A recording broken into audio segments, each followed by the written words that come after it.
স্বাভাবিকভাবে এই মাংসগুলি এভাবে ফ্লাশের মাধ্যমে যায় না। এমপি আনোয়ারুল আজিম আনার হত্যাকাণ্ড বর্তমানে talk of the country.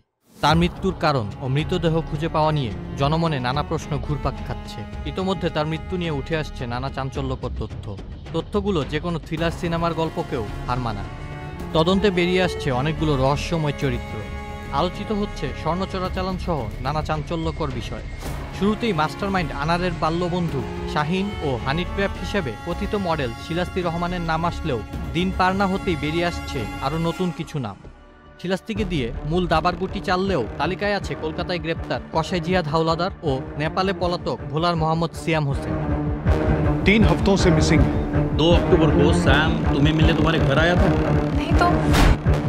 Drishyam সিনেমাকেও হার মানায় ঝিনাইদহ 4 আসনের সংসদ সদস্যের খণ্ডিত দেহ খোঁজার গল্প। কলকাতা ফ্ল্যাটের ভাইরাল দুটি সিসিটিভি ফুটেজে দেখা যায় দুই ব্যক্তি ফ্ল্যাট থেকে বের হচ্ছেন এবং একটি বড় ট্রলি ব্যাগ নিয়ে লিফটের কাছে দাঁড়িয়ে আছেন। অন্য একটি ফুটেজে দেখা যায় ওই দুজন ট্রলি ব্যাগ নিয়ে আবার ফ্ল্যাটে ঢুকছেন।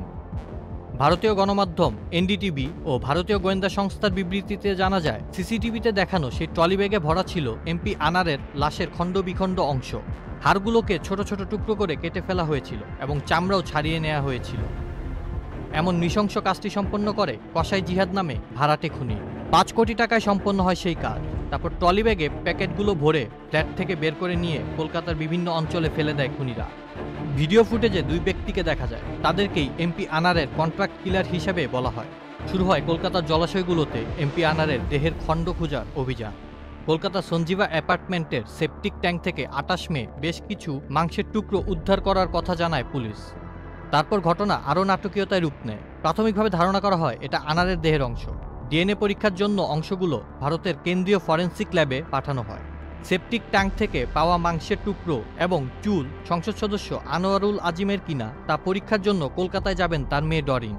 তদন্ত সংশ্লিষ্ট সূত্রগুলো জানায় ওই ফ্ল্যাটের সেপটিক ট্যাঙ্ক থেকে উদ্ধার হওয়া মাংসের টুকরোগুলোই হয়তো কমোডে ফ্লাশ করা হয়েছিল। এখন বাইরে ফেলে দেওয়া খণ্ডিত অংশগুলো উদ্ধারের চেষ্টা করা হবে। এজন্য জিহাদকে গ্রেপ্তারের পর কলকাতা পুলিশ তাকে নিয়ে গত 1 সপ্তাহে বিভিন্ন স্থানে তল্লাশি চালিয়েছে। সিয়ামকে গ্রেপ্তার করতে পারলে লাশের বাকি অংশগুলো উদ্ধার হতে পারে।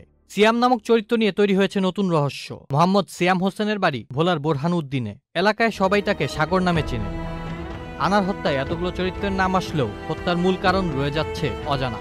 মূল পরিকল্পনাকারীকে গ্রেপ্তার করতে পারলেই হত্যার মূল উদ্দেশ্য জানা সম্ভব হবে বলে জানিয়েছেন ডিএমপি কমিশনার হাবিবুর রহমান। পুলিশি জিজ্ঞাসাবাদে আনোয়ারুলকে খুনের পরিকল্পনা ও বাস্তবায়ন নিয়ে এ পর্যন্ত 3 ধরনের বর্ণনা দিয়েছেন বাস্তবায়নকারী শিমুল। এমনকি লাশের খণ্ডাংশ যে স্থানে বা খালে ফেলার কথা বলেছেন সেখানে তল্লাশি করেও কিছু পাওয়া যায়নি। লাশ শনাক্ত হওয়ার আগ পর্যন্ত এমপি আনারের মৃত্যু নিয়ে সাসপেন্স থেকেই যাবে। আউসাফুল ইসলাম আকিব, চ্যানেল আই।